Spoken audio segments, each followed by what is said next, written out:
തിരുപ്പതി ക്ഷേത്രത്തിൽ അപകടം സംഭവിച്ചതെങ്ങനെയെന്ന കാര്യത്തിൽ വിശദീകരണവുമായി തിരുപ്പതി ദേവസ്ഥാനവും പോലീസും രംഗത്തെത്തിയിരിക്കുകയാണ്. വ്യാഴാഴ്ച പുലർച്ചെയാണ് വൈകുണ്ഠ ഏകാദശിക്കായുള്ള കൌണ്ടറുകളിൽ കൂപ്പൺ വിതരണം ആരംഭിക്കേണ്ടിയിരുന്നത്. കഴിഞ്ഞ ദിവസം രാവിലെ മുതൽ കൌണ്ടറിന് മുന്നിൽ ആളുകൾ ക്യൂവിൽ നിൽക്കാനായി എത്തിയിരുന്നു. എന്നാൽ ക്യൂവിലേക്ക് ആരെയും അധികൃതർ കടത്തിവിട്ടിരുന്നില്ല. ഇതിനിടെയാണ് ക്യൂവിന് മുന്നിലെ ആൾക്കൂട്ടത്തിനിടയിൽ നിൽക്കുകയായിരുന്ന ഒരു സ്ത്രീക്ക് പെട്ടെന്ന് ശ്വാസമുട്ട് അനുഭവപ്പെട്ടത്. തുടർന്ന് ഇവരെ പുറത്തേക്ക് കൊണ്ടുപോകാനായി ക്യൂവിന്റെ ഒരു ഭാഗം പോലീസ് അല്പം തുറക്കുകയായിരുന്നു. എന്നാൽ ഈ സമയം ഇവിടേക്ക് ആളുകൾ ഇടിച്ചു കയറിയതാണ് അപകടത്തിനിടയാക്കിയത്.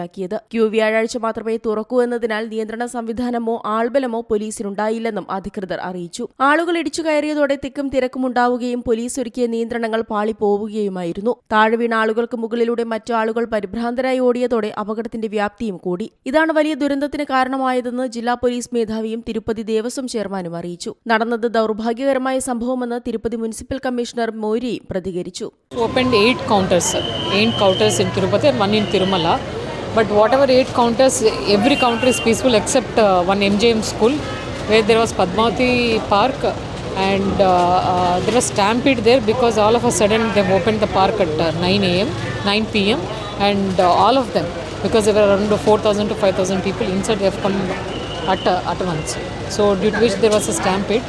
Otherwise all counters were peaceful. They have left into the queue little early. So everything was peaceful except a few injuries and few deaths whatever happened in Ruya and Swims.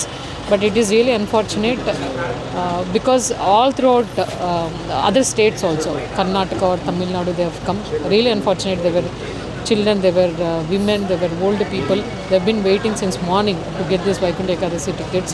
But due to that stampede, unfortunately, there were few deaths and also injuries. But now everything has fallen in place. It is under control.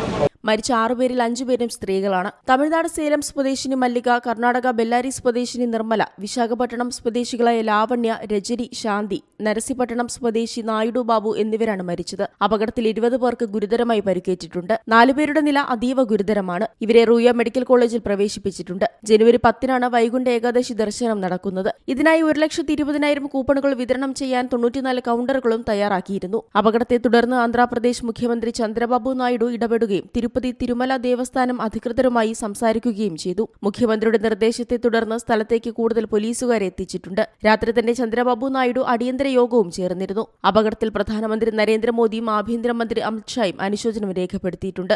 National desk C Malayalam news. പുതിയ വാർത്തകളും വിശേഷങ്ങളും ഇനി വിരൽ തുമ്പിൽ. എല്ലാ digital പ്ലാറ്റ്ഫോമുകളിലും ഇപ്പോൾ C Malayalam news ലഭ്യം.